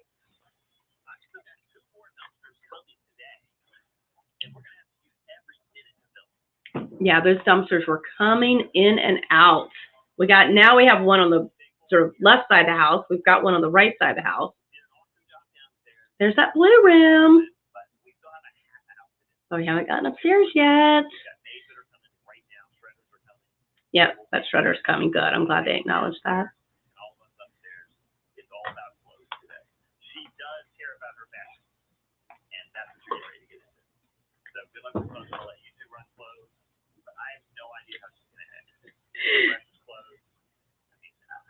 She looks happy, but she can turn on a dime. I think we can really do this. I really do. You ready? That's Eileen and Jim on the left. They are actually married and work together, and they are wonderful. So I'm kind of glad Matt acknowledged that, because this actually happened on the Forest episode as well. Carolina and Laura do clothing, and I go and do everything else because I kind of hate going through clothing. I actually prefer to go through household items, paperwork. So they are now you've got Laura and Carolina in the front yard. I am actually in the backyard, and the SteriClean team is bringing me anything that is not clothing. So the two of them are in the front. I'm in the back going through, like, if it's not clothing, bring it to me. So that's kind of how we broke it down. We knew clothing would be a big push, which is why we've got 2 organizers on clothing, and then just me, you know, 1 organizer in the back kind of doing everything else. Accessories, paperwork, pulled a lot of paperwork out of there as well. And then, yeah, so the cleaning, the maids, the housekeepers come in on that final day to start cleaning the house. And we're often, I think, kind of always still sorting stuff outside while they're cleaning the house. So again, we spend a lot of time outside, which is why it is nice when the weather is good, because when it's snow and rain and heat, it's kind of yucky.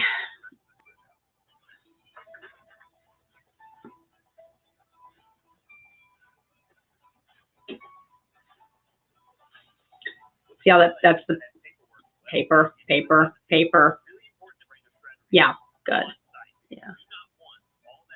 I really like that they bring a shredder, because, I mean, look at all this paper. It's probably, usually a super can like that's about 300 pounds of paper. And so you can see that going directly into the shredder. And these U-Haul boxes, those are brought in by our team. Those are not the homeowners boxes are just brought in for the process, and they are, the intention is to have them empty by the end of the last day. So they're pulling out all that Christmas stuff, and they're going, ooh, is this, because I mean, we had an entire U-Haul box filled with Christmas. And now they're going, wait a minute, how much Christmas are we really able to keep? And here she comes. Don't get rid of any of that Christmas. Mm.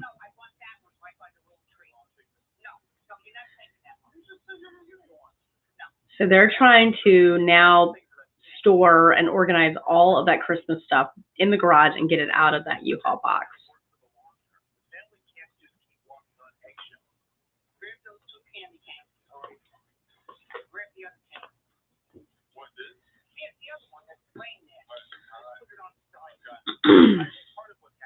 I mean, look at the clothing here in the front with Laura and Carolina. I mean, this is clothing, clothing, clothing, clothing. And when you peek in the backyard's pretty full too.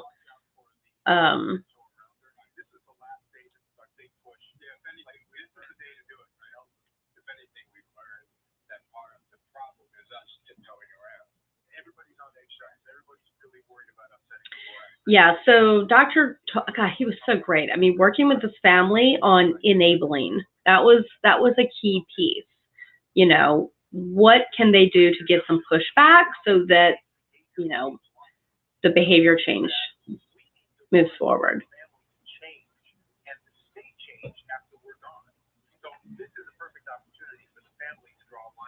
Yeah, so the family has the opportunity while, you know, we're all there to start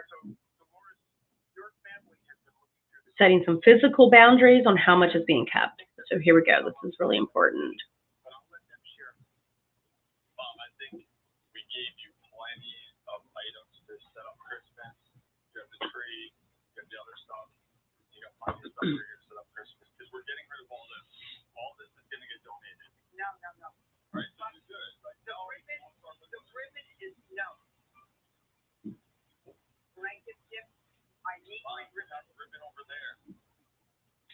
Yeah, so what they're trying to say here, which is a really good technique to use, is to say we've kept, I call it sampling, where we say we know you need Christmas wrapping, we know you need ribbon.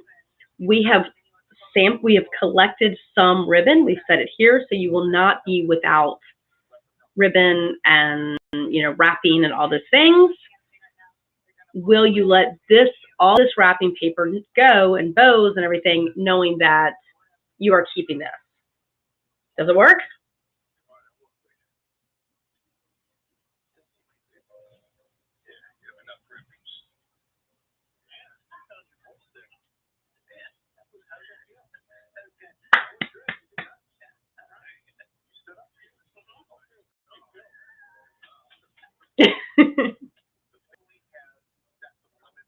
Yeah.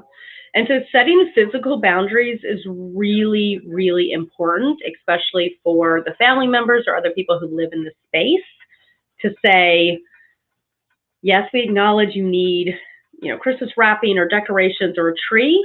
You have one tree, and that's where we're setting that limit, or we have, you know, this bin or that bin. And then if you are going to go beyond that amount, that's unacceptable. So they're setting physical boundaries, but they're also setting some,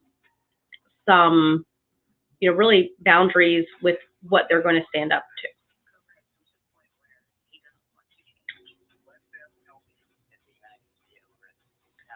Okay, we're just going to our commercial break.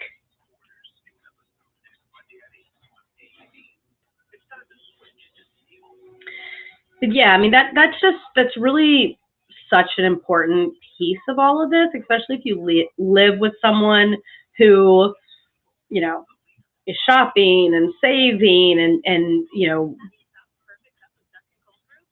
buying in excess of what they need.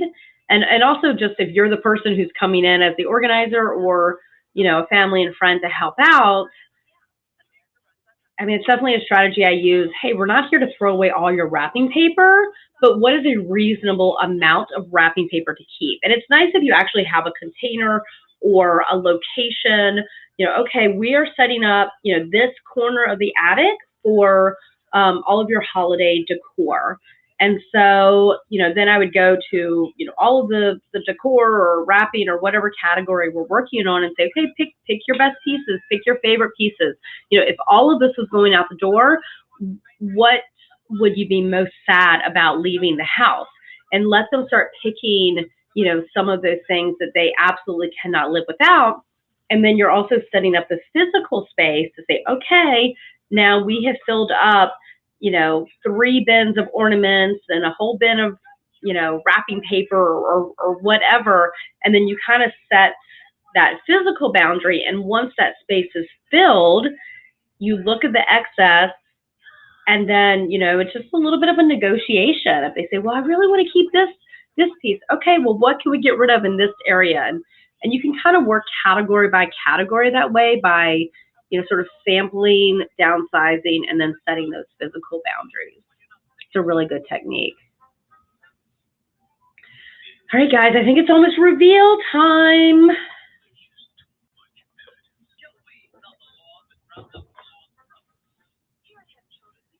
Yeah, we had a lot in the backyard that last day. But I think they were working on clothing. Like, I feel like they never stopped working on clothing, honestly. I mean, they just, I think they worked on clothing in the front yard for, I don't know, 8 hours. I mean, it was all day, just all day. You know, we started early and they were still working on clothing at the end of the day. So we'll see where they land on that. I was lucky enough to be in the backyard, kind of going through everything else, which was still a lot. But at that point, we had set so many rules about what to keep. You know, I was able to organize the photos into smaller boxes. I was able to get, you know, toiletries and different things set aside to go back in the house. I was able to get through the paper so the shredder could take it. And then I was able, I remember having it had an entire tarp sort of staged of items that were still in good condition that could be donated. So then it was just a matter of having a family member come by, check the tarp, and see, you know, what could be kept. But, you know, at that point, we've been working on that for, you know, this was day 4. So I had a pretty good sense of what, you know, what she was going to let go of and what the family, what decisions they would make. So it's just a matter of me staging out those categories and then having them do a quick walkthrough. And then, you know, when they decide to donate sort of everything that I had laid out, then I can have one of the SteriClean folks come through and bag it up for donation or, you know, trash and move on. So it can get pretty fast. You know, towards the end, it's a little bit easier. Sometimes. It's not always easier. But in this case, yeah, so here's the front yard with all that clothing.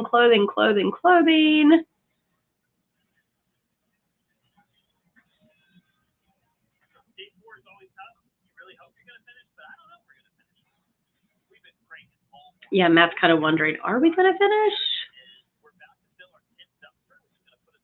10 dumpsters. 10 dumpsters, guys. Our pace has picked up considerably Oh, because Dolores got out of the house and let us work. yeah.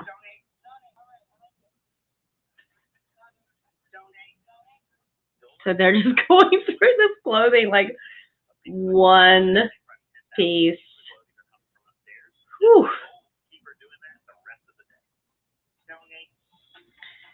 I have to say I'm a bigger fan of the strategy of pull out 5 pieces that you want to keep. I really try to avoid the let's look at one item after another.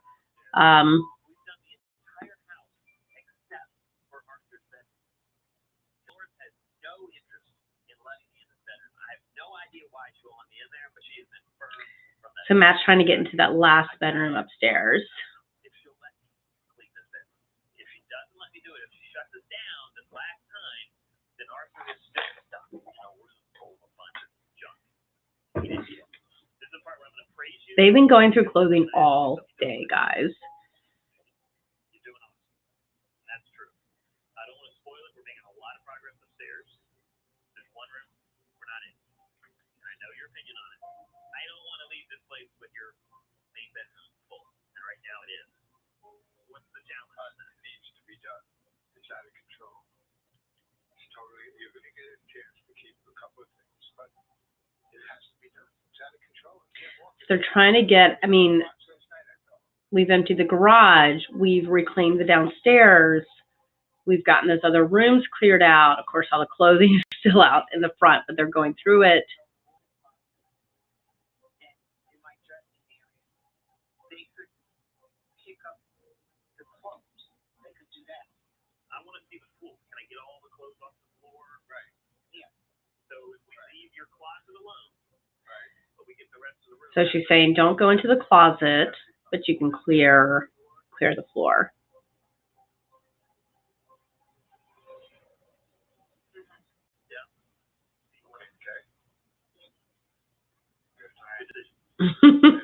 All right, we're going to keep moving. Yeah. Mm. It's probably 3 hours of work. So we're going to put everybody up there. Yeah. And do we get done? I mean, the clothing, guys. So, I mean, you all saw how much clothing there is in that front area. And now they're going, okay, we're going up to another room and getting more clothing.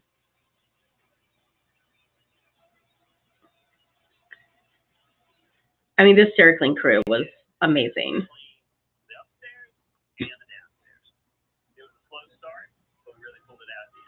Yeah. I mean, look at this furniture.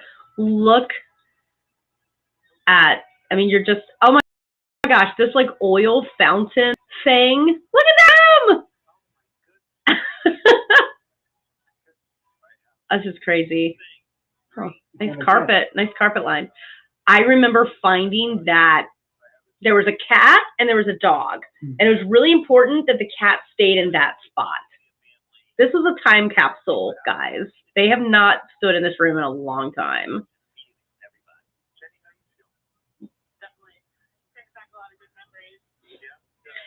And the crazy thing, too, is when I was clearing out this room, this blue room, Jenny and I did that together, that at some point halfway into the room, it was like a Christmas. I mean, the Christmas tree was still set up. There were still presents wrapped that like literally the stockings were hung. So it was like Christmas happened in this little time capsule and then they kind of like pulled back. This is the family room.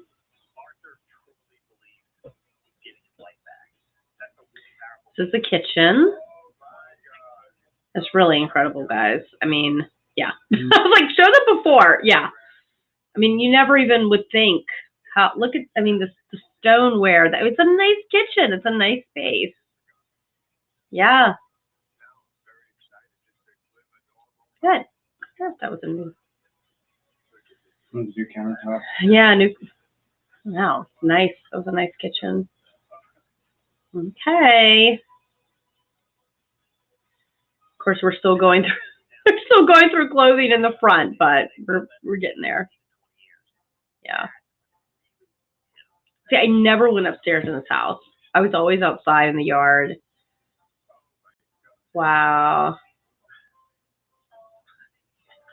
I just think it's so important. Like it's so important to have functioning space, especially in those bedrooms. You know, to have. I mean, a lot of people in this condition, they don't have a good place to sleep at night, and that's really important to mental health.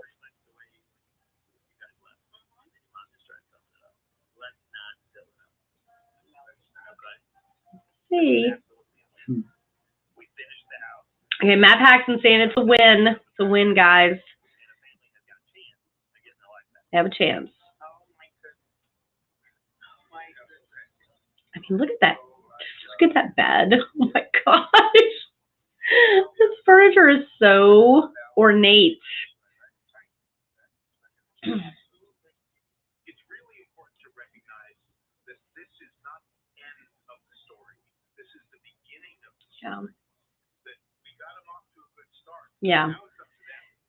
I mean, that's a good point that, Dr. Toland's making is like, this is like day one. You know, this is a fresh start. And then what they do with this opportunity and with this clear space and, you know, are they going to continue to shop or are they going to have, you know, family dinners and get-togethers and, you know, all these things. This is day one. And, you know, we don't know where it's going to go from here. It's really up to them. I mean, it's up to them. It's up to the family and it's up to Dolores.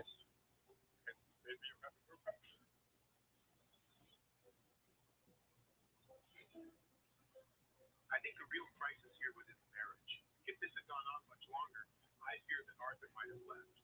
But hopefully Arthur has his peace of mind now, and the two of them are on track toward a better marriage. You're right, the chance. Aww. It's just a rebirth for Dolores and I. I mean, it's going to be a brand new life and a start over. Fresh start, guys.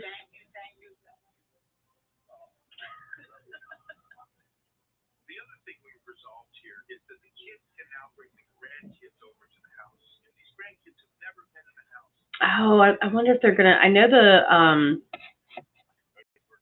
I wonder if they're gonna bring some other family members. If they're gonna show some other family members coming in, because that's always, you know, such a big reward and reveal to see if you know, when they bring in other family members who haven't walked through the house and they're like, wow. The real work starts next week when Dolores has urges. Yeah. The only way this house stays clean is that Dolores goes there.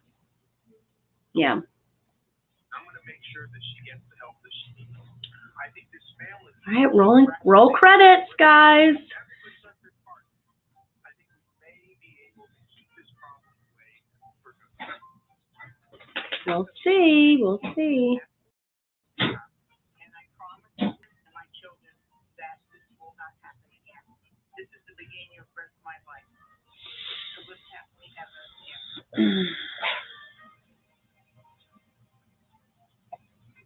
All right, let's see. Arthur's no longer threatening to leave. There continues to be conflict between the couple. They're taking full advantage of aftercare therapy and says it's been very helpful. Oh, good. Okay, so they have a cleanup with the aftercare organizer. Lovely.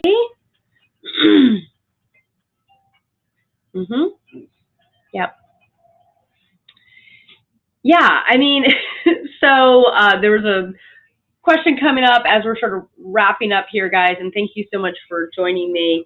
Have you had clients that seriously backpedaled after you've helped them? Of course, of course. You know, some of them are backpedaling after the first appointment. You know, we do a session and I come back and they're already backpedaling on an area we've cleared. So, you know, all I say is you really need to be honest with people. You need to set your own professional boundaries to decide if you want to continue to work with someone, because without those behavior modifications, it's just going to happen again. And that's just what we heard from Matt Paxton as he was wrapping up that episode. It's going to be up to them. It's not up to me. You know, I can certainly come and clear out a space and organize it. And when I walk out the door, it could look, you know, like the cover of a magazine. It could look absolutely, you know, pristine and perfect. But you know, as far as what they do with that is 100% in their hands. So if you're working as a professional organizer, that is certainly something that, you know, a conversation you want to have with your client, and you could certainly say to them directly, like, it's up to you at this point. I do like to continue to work a couple of sessions or several sessions until we get the whole house in order and then everything in the home has a place. Because sometimes some of that backsliding is just we haven't really organized the whole house and we've just done a few sessions here and then we're going to do a few sessions there. So I do like to give them a chance to get the entire home organized, to really make sure things are sticking. And I might work with them for weeks or even months to do that. But yeah, just set that expectation. At the end of the day, it's absolutely in their hands. if they want to continue that success. Well, thank you guys so much for joining me this evening. And I worked on a few more episodes this season. So if you're not on my email list or following me on Instagram or Facebook, then please check that out on Instagram. I'm at MySpace Matters, and that's also my handle on Facebook. And then obviously here on YouTube, you can subscribe to my channel and then hit that little bell to be notified. And I think a couple of you guys are probably on my email list, but that's also a great way to stay in touch with me. Have a good night. You are welcome. And next week, I did not work on that episode. So that was one episode. That's the Cobra episode. So I will be taking a week off. Next week, I'm not on Cobra, but I will be back this season with another live stream commentary. So stay in touch, and I will see you all soon.